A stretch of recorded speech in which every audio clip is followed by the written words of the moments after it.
Dios les bendiga, hermanos. Vamos a leer Hechos 19, 34 a 41. También Hechos 21 a 3. Y el título es Pablo necesitaba un cambio de planes. Pero cuando supieron que era judío, todos a una voz gritaron durante 2 horas, Grande es Diana de los Efesios. Y cuando el escribano apaciguó el pueblo, dijo, varones efesios, ¿quién hay que no sepa que la ciudad de los efesios adora a la gran diosa Diana y a la imagen venida de Júpiter? Puesto que no se puede hablar en contra de estas cosas, deberían estar tranquilos y no hacer nada precipitadamente, porque han traído aquí a estos hombres que no son ladrones ni de iglesias ni blasfemos de su diosa. Por lo tanto, si Demetrio y los artífices que están con él tienen algún pleito contra alguien, la ley está abierta y hay procuradores que se acusan unos a otros. Pero si preguntan algo sobre otros asuntos, se resolverá en una asamblea legítima, porque estamos en peligro de ser cuestionado por el alboroto de este día, no habiendo causa por la cual podamos dar cuenta de esta concurrencia. Y cuando hubo hablado así, despidió a la asamblea. Y en Hechos 20, 1-3 dice, después de que cesó el alboroto, Pablo llamó a los discípulos, los abrazó y partió para Macedonia. Y después de recorrer aquellas regiones y exhortarlos mucho, llegó a Grecia y permaneció allí 3 meses. Y como los judíos le acechaban cuando estaba a punto de zarpar para Siria, se propuso regresar por Macedonia. Versículo 34 dice, pero cuando supieron que era judío, todos a una voz gritaron durante 2 horas, Grande es Diana de los Efesios. Se descubrió que Alejandro era judío, pero esto se debe, por supuesto, a su nacionalidad y ya no a su religión, pues ser cristiano cambia la perspectiva. Sin embargo, dado que la mayoría de los presentes en este teatro se puede concluir que quizá no habían oído hablar del cristianismo hasta el punto de conocer su mensaje, aunque algunos sí lo habían oído hasta cierto punto. Sin embargo, cuando se dijo que Alejandro era judío, probablemente todos conocían a los judíos y sus creencias. La creencia de los judíos era que había un solo Dios y para ellos ciertamente no era Diana, pues no creían en una diosa. Por lo tanto, para dejar claro a todos los que promovían al Dios judío, se empeñaron en proclamar que habían creído en Diana y que no reconocían a un Dios judío. Este sondeo a una sola voz nos indica que todos estaban de acuerdo y que no se les podía disuadir de otra manera. Además, dado que habían llorado así durante 2 horas, parecía que Alejandro y los demás cristianos finalmente se irían y buscarían otro lugar donde predicar el cristianismo. Sin embargo, se quedaron mostrando mucha paciencia, pero aún así valió la pena la larga espera. Versículo 35 dice, y cuando el escribano apaciguó al pueblo, dijo, varones de Éfeso, ¿quién hay que no sepa que la ciudad de los Efesios es adoradora de la gran diosa Diana y de la imagen que descendió del Júpiter? El escribano era quien se interponía entre los judíos, o sea, los cristianos, y los adoradores de la diosa Diana. En Éfeso, la mayoría de los adoradores de la diosa Diana eran, si alguno no era judío, por lo tanto, el secretario municipal había recalcado que, francamente, no había necesitado de tal alboroto, pues solo perturbaba la paz. Había recalcado que todos habían sido adoradores de la diosa Diana, por lo que el alboroto solo les estaba haciendo perder el tiempo.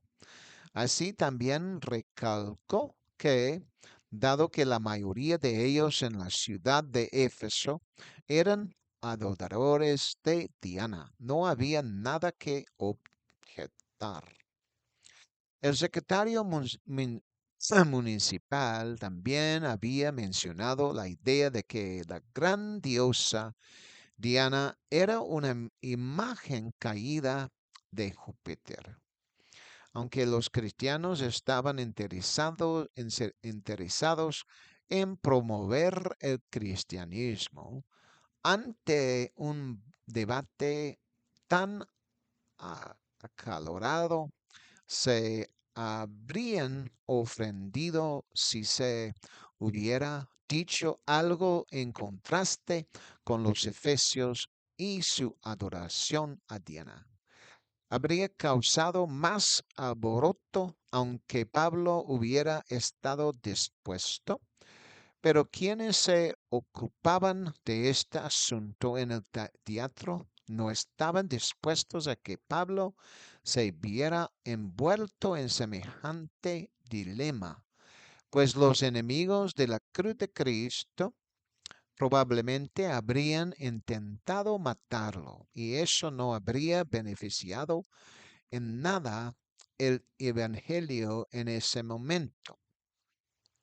Versículo 36 dice, viendo pues que no se puede hablar en contra de estas cosas, conviene callar y no hacer nada precipitadamente. Precipitadamente. El secretario municipal intentaba usar su racionalidad y su experiencia para calmar a la multitud, pues estaba en su apogeo, apogeo, lo que podría haber provocado a casi cualquier cosa si la situación se hubiera presentado. Lo bueno de esto es que ningún cristiano resultó herido ni murió en el alboroto. Eso fue básicamente, y solo fue un alboroto popular, probablemente incitado por el enemigo, pero no pensaban matar a ninguno de los opositores ni intentar o persuadir a nadie para que matara en ese caso. No se menciona que su intención fuera matar, herir o mutilar. En cambio, parecían estar causando un alboroto pacífico que podría haber resultado feo, pero afortunadamente no lo fue. De hecho, el secretario municipal incluso les había recomendado que no hicieran nada precipitadamente, como herir o incluso matar a alguien, pues cuando la multitud se aborota, empiezan a ocurrir cosas de esa naturaleza. Lo bueno es que aunque había una multitud, a pesar de estar alboro- alborotada, no hicieron nada malo a nadie. El secretario municipal logró apaciguar a la multitud y evitar que hicieran algo precipitado, como declaró. Versículo 37 dice, porque habéis traído aquí a estos hombres que no son ladrones de iglesias ni blasfemos de vuestra diosa. El hecho es que la multitud habría traído a los cristianos allí, pero el secretario municipal no pudo encontrar nada contra ellos para acusarlos ante la multitud. Lo bueno es que el secretario municipal no era irracional, como algunos podrían serlo cuando se enfrentan a una multitud y a un alboroto.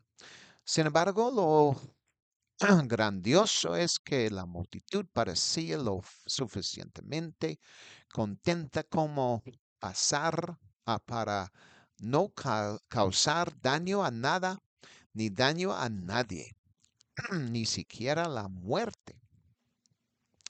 El secretario municipal había declarado que no había acusaciones contra los cristianos que resultaron ser cristianos de robo en iglesias y que no ni siquiera habían blasfemado contra la diosa Diana delante de ellos. Versículo 38 dice, por lo tanto, si Demetrio y los artesanos que están con él tienen algún pleito contra alguien, la ley está abierta y hay procuradores que se acusan unos a otros. El secretario municipal incluso había mencionado que si Demetrio y los artesanos habían sufrido una desgracia, pero Dios mismo la había causado y tenían algún motivo de queja contra alguno de ellos. Aunque Pablo ni siquiera estuviera entre ellos, podrían llevarlos a juicio. Podrían haber juzgado a los cristianos, aunque simplemente creían que eran judíos. Y los cristianos no los corrigieron por lo que habían dicho, pues también se les intentó librar de la prueba. Ya habían testificado bastante. El secretario municipal había intentado ayudarlos a justificar esto, diciendo que no causaría ningún daño ni perjuicio, sino que la ley debería ser la que se encargara del daño si lo hubiera, a los artesanos y a Demetrio. Así pues, en este momento, Demetrio y los demás artesanos fueron llamados para intentar que lo resolvieran. Sin embargo, parecía que Demetrio y los demás artesanos no querían avanzar más, pues habrían tenido que explicar sus asuntos y el hecho de que lo sucedido habría dado mejor testimonio a los cristianos, a quienes consideraban solo judíos, y no querían que se diera ningún buen testimonio por su causa. En versículo 39 dice, pero si preguntáis algo sobre otros asuntos, se resolverá en una asamblea legítima. Así pues, en cuanto a cualquier otra cuestión, habría declarado que se determinaría en una asamblea legal con el juez, posiblemente un jurado, y los testigos necesarios para presentar su caso. Sin embargo, tal como se menciona, los cristianos tenían un caso mejor, por lo tanto habría sido mejor como lo hicieron. Guardar silencio y no insistir, aunque en lo que respecta a la situación, podrían haberse sentido un poco aliviados, pero en realidad no se podría haber hecho nada por su parte para recuperar lo perdido y explicarlo, ni los daños causados que no hubiera merecido su tiempo y esfuerzo. Habría sido mejor para ellos, a menos que fueran sinceros, buscar otra ocupación. Versículo 40 dice, ¿por qué corremos el peligro de ser cuestionados por el alboroto de hoy, al no haber motivo para dar cuenta de esta contienda? Con estas palabras, el secretario municipal realmente había dicho la verdad y el quid de la cuestión, la razón por la que simplemente debían abandonar su caso, porque según había dicho, corrían el peligro de ser cuestionados por el alboroto de ese día y realmente no podrían presentar un caso sustancial, especialmente en un tribunal de justicia. Por lo tanto, el secretario municipal había declarado con toda franqueza que no había motivo para justificar esa concurrencia. Así que su sugerencia, más que nada, era dejarlo así, regresar a sus casas y no causar más alboroto, daños, perjuicios ni perdido de tiempo. Y para aquellos como Demetrio, ya estaban en un aprieto. Y cuanto más se demoraran en conseguir otro trabajo mejor, pues no podían hacer nada al respecto. Eso venía de Dios. Versículo 41 dice, y dicho esto, despidió a la asamblea.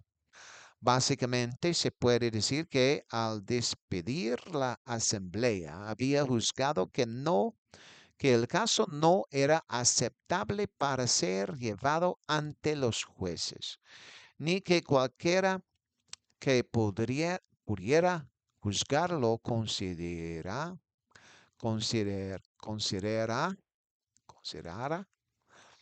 necesario llevarlo ante ellos. Era mucho mejor dejarlo así para que los de Diana en sí no sintieran la presión de que Dios hiciera algo allí que debían saber. Sin embargo, al no sacarlo a la luz, estaban favoreciendo sus creencias, aunque los cristianos hubieran querido que optaran por otra opción. Aún así, consideraron que era mejor no perjudicar ni llevar ante la justicia a ninguno de los cristianos por predicar y enseñar la palabra de Dios entre ellos. Y Hechos capítulo 21 dice, y cuando cesó el alboroto, Pablo llamó a los discípulos, los abrazó y partió para Macedonia. Lo bueno era que Pablo estaba escondido, así que los demás no podían hacerle nada directamente. Si hubiera estado presente, podrían haber hecho otra cosa, lo que podría haber provocado más alboroto. Pero como el que había instigado tanto no estaba presente entre ellos, se dedujo que no debían haber continuado con el alboroto, pues de todos modos no les beneficiaría. Pablo estaba satisfecho de poder hablar con los discípulos y ser enviado a otro lugar, y había elegido ir a Macedonia, pues allí podría acercarse a la gente de la iglesia. Pero para ir a hablar con los judíos en ese tiempo ya no le brindaba más oportunidades. Por lo tanto, la persecución de los judíos probablemente cesaría, porque la iglesia habría estado separada de las congregaciones judías, por lo que los judíos no estarían al tanto de lo que la iglesia realmente estaba haciendo. De hecho, dejar que las congregaciones judías se las arreglaron, arreglaran solas y ocuparse únicamente de las iglesias y hacerlas crecer parecía una mejor opción. Por así decirlo, especialmente como señaló Pablo respecto a las sinagogas judías que estaban expuestas a la persecución y que ya no era necesario ir a ellas, al menos habían tenido su oportunidad. Versículo 2 dice, y después de recorrer aquellas regiones y de haberles dado mucha exhortación, llegó a Grecia. Así pues, Pablo había hablado a los creyentes sin duda, animándolos a perseverar en la fe.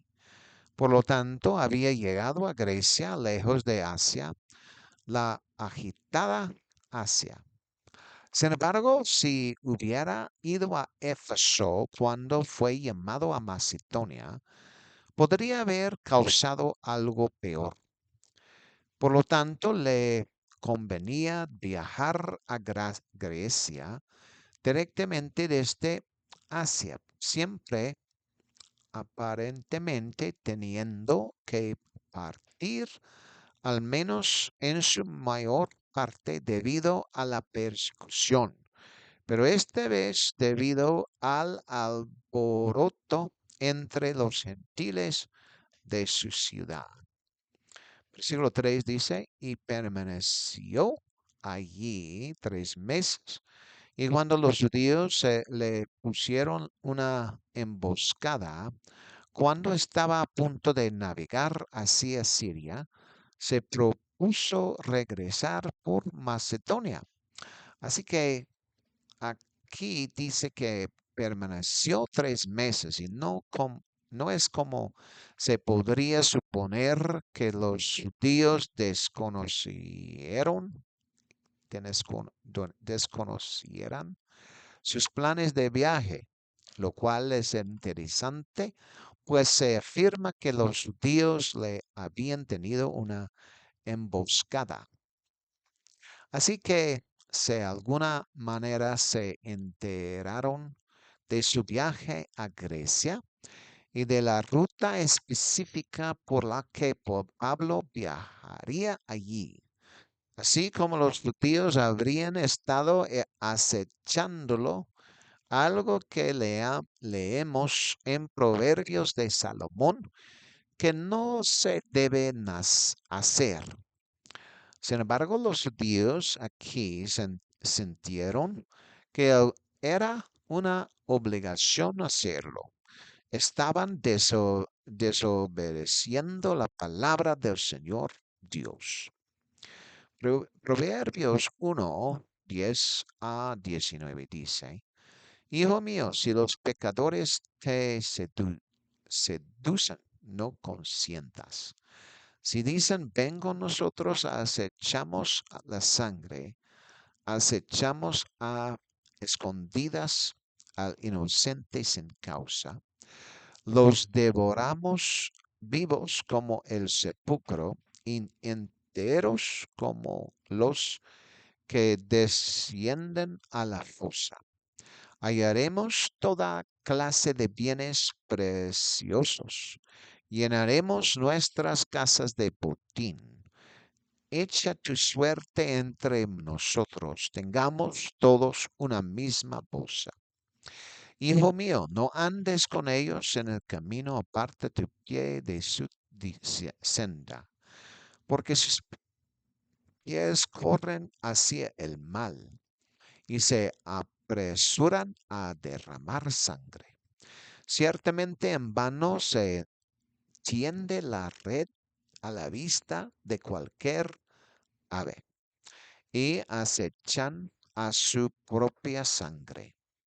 Acechan a sus a escondidas sus propias vidas. Así son los caminos de todo aquel que codicia ganancias, que quita la vida a sus dueños. Así pues, este parecía ser el propósito de los judíos. Habían planeado. No se sabe específicamente qué tipo de plan tenían con respecto a esa idea de acechar, pero obviamente esa era para detener el propósito que Pablo tenía para el mensaje del Evangelio. Por lo tanto, Pablo tenía una necesidad y esa necesidad era cambiar sus planes de inmediato. Pues aquellos judíos se habían enterado de alguna manera de sus planes de viajar. Por lo tanto, Pablo estaba muy interesado en cambiar sus de planes, aunque pudiera haber sido un poco frustrante, pero tenía que escuchar al Espíritu de Dios, pero también escuchar cualquier intento de persecución o captura contra su vida.